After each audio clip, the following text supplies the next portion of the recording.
سلام به همه هنردوستان عزیز. در این ویدیو قصد دارم در مورد منجوق به لحاظ کیفی و ظاهری گفتگو کنیم. موقع تهیه منجوق از فروشگاه ها با چند مدل عرضه مختلف از منجوق روبرو میشیم. بنابراین که از چه برندی دارین استفاده میکنین میتونید در بسته‌بندی های متفاوت منجوق ها رو خریداری کنید.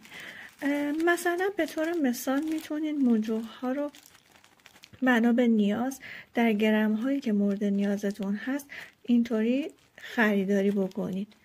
بعضی از منجوق ها مثل برند میوکی در بسته‌بندی های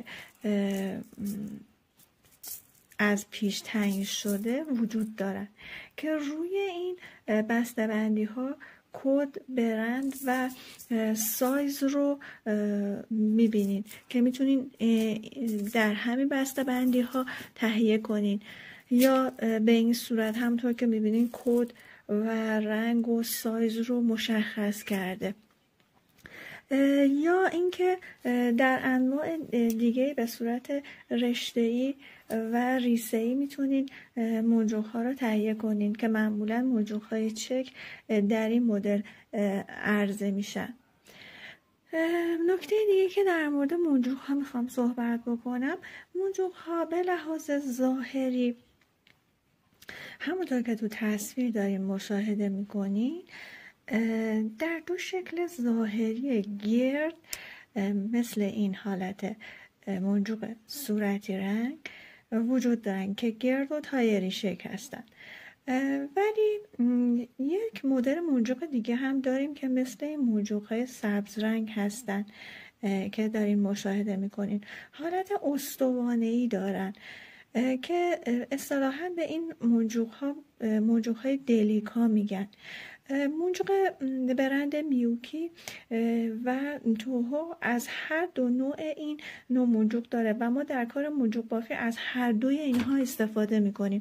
اگر بخوام کار با این منجوق ها رو براتون توی کار انجام شده بهتون نشون بدم که تفاوت رو احساس بکنید، از منجوق دلیکا وقتی تو کار استفاده میکنیم هیچ فاصله ای بین ردیف های منجوق باقی نمیمونه و به سختی میتونیم رد نخ رو ما بین منجوق ها ببینیم.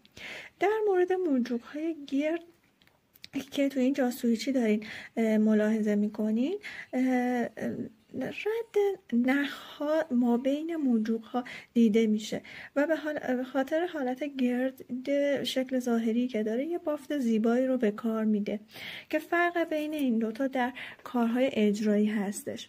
نکته دیگه که در مورد منجوق ها خوبه که با هم دیگه صحبت بکنیم، منجوق ها به لحاظ شکل ظاهری در سه مدل کیفی دیگه هستن.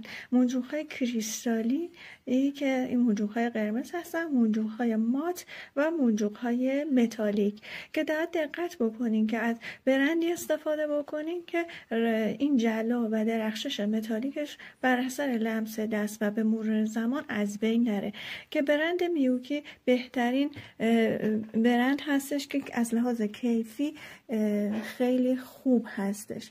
مورد بعدی که در مورد منجوق ها باید بهتون بگم، منجوق ها به لحاظ سایز هستش، سایزی که منجوق ها دارن.